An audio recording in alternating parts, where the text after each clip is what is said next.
Welcome to Paseo de Montejo. My name is Mac, and I will be leading you through a visual tour of the famous boulevard in Merida, Mexico. It's called El Remate, which translating means ending or the top of the street. Right now, this is called El Remate because it was actually abandoned for many, many years when they originally constructed this boulevard. And about 25 years ago in the 90s, they decided to renovate and they made it a public space. And it's amazing because here you'll see dogs over on the grass all the time, people sitting on the benches. And on Friday nights and Saturday nights, they bring out these little stalls, and local artisans will bring their jewelry, they'll bring their little crafts and things like that. And it's all lit up, and you'll just see this place bustling. It's really exciting. And it's just an easy walk across the street onto the actual Paseo de Montejo, where we're headed next. So, from this point, the top of Paseo de Montejo, it leads 6 kilometers out this way, north towards the ocean. At some point, it changes into a prolongation of Paseo de Montejo. So the official Paseo de Montejo ends, and an extension has been added. That extension will lead you all the way to Progreso in the city. It'll take you past Costco. It'll take you past some major malls as you leave the center of the city. And here, going south, back in the early 1900s, they had the idea of extending Paseo into the center of the city. So here's the original origin. And you'll see El Remate, they removed one block, and that's all they got. They didn't get any farther into it. So it was abandoned for a while, eventually it was renovated, and now it's a great meeting spot for tourists and locals alike. But the idea, you can just kind of see how it fits here. It hits Calle 47 and ends there. Here at the top of Paseo de Montejo is a statue of the Spanish conquistadors. In 1542, the city was founded by Francisco de Montejo.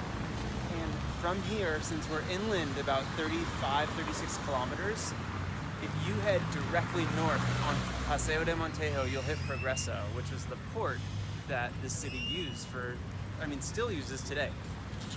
In the 19th century, the city of Merida decided to renovate this passageway that leads to the port, so when famous and wealthy Europeans would visit, they would enter the city surrounded by palaces and amazing streets based off of the Champs-Élysées in Paris. So you'll see a lot of similarities and a lot of French-style Baroque palaces and mansions lining the entire Paseo, all the way down to the commemorative statue, just a couple kilometers that way. On February 5th, 1888, just a block that way is Santa Ana Park, and it was the foundation of this entire boulevard that they started. It took about 16 years of completion, so in 1904, the city was able to announce the commemoration of Paseo de Montejo. You'll see across the street over here these amazing French-style mansions that look a little rubbly. They look like they haven't been touched up, which is true because since we live in a UNESCO World Heritage Site, there are major requirements necessary for renovating anything in all houses.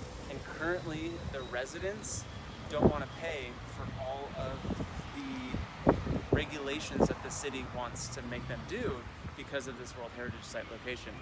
So right now they're open to tours. It's an experience of 100 years ago. It's like walking through this magical marble mausoleum. Very fun. All right, and here just on the next block, the Anthropology Museum. This also used to be a mansion for a family. The wealth is just incredible because when they were creating this boulevard in the late 1800s, early 1900s, Merida was one of the wealthiest places in the world. There's a crop called hennequen, which was used for rope. And with all the seafaring and all of the countries sailing all over the world, rope was so important. And this was pre-plastics. So this was the place to be. It was called green gold. It was so valuable. And the entire Paseo is lined with these places. This being repurposed into museum. Some have been repurposed into banks. Some are still private residences. They have many purposes, and we'll see more as we walk along.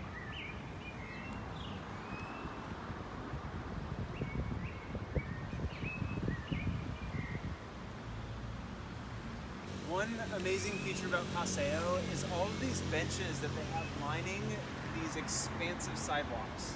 There's so much room for families to walk, and it truly feels like a wealthy, ritzy place.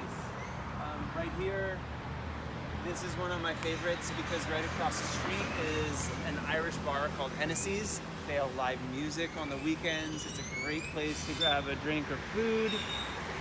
And this whole street is lined with amazing restaurants. I've only had the privilege to see about 40% of it, and I'm still going all the time. And another really cool feature about Paseo is if you look down, all of the bricks and all of the outlay, these are constantly shifting. The roots of the trees are coming up from beneath. So you will see workers out here all the time, removing, leveling, sanding, all that kind of stuff. Just because this is a place for people to walk. This is a tourist attraction, and they do a really good job keeping it up.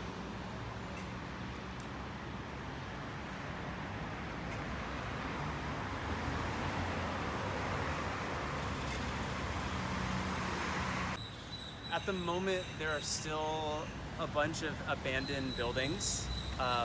Due to COVID or not, a lot of them have been bought and are starting to be renovated. New restaurants are popping up.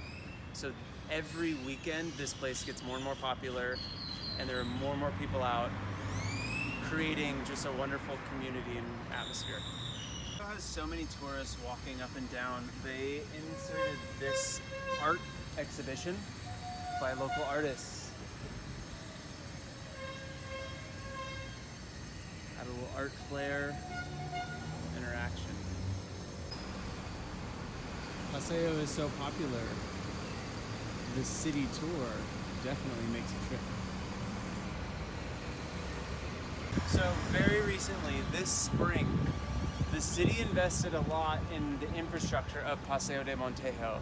And you'll see here the green bike lanes, the really well manicured gardens all around. This wasn't here a couple months ago, and now, as the drivers have gotten more used to it, everyone's loving the view. Here on Paseo, there are a few roundabouts for the cars to circulate, and in the middle are monuments and statues to important people, important movements within the city's history. Speaking of the history, you'll see this little chair. This is very famous in the location. It is intended for a one-on-one conversation where people don't get in the middle of it. Some private conversations. You'll see these all over the city. And also you'll see these bike lanes and the really well manicured gardens around the center. These are really new. Just this spring, the city invested and renovated the lining of these streets up and down, added all this grass, flowers, and plants. And on Sundays, this is one of my favorite things about Paseo de Montejo.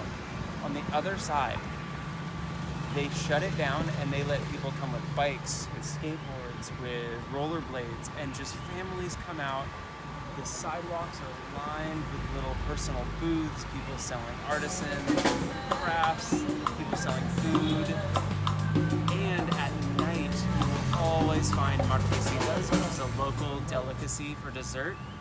It's basically a crepe that gets kind of crusty, and you can fill it with Nutella, with bananas, with cream cheese. They got all types of stuff going. Recently, the hot dog stand is back out, so people have been huddling around that too at night. And just in general, the atmosphere has been growing and getting livelier every week.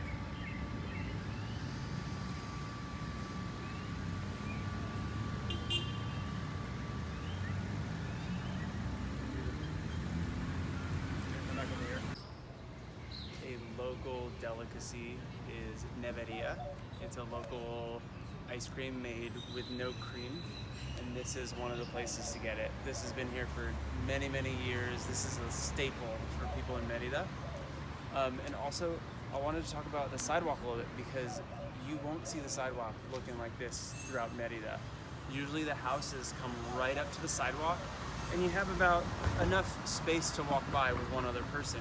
Here is where they're wide, they're covered with trees, and it makes it much more cooler and inviting for a stroll.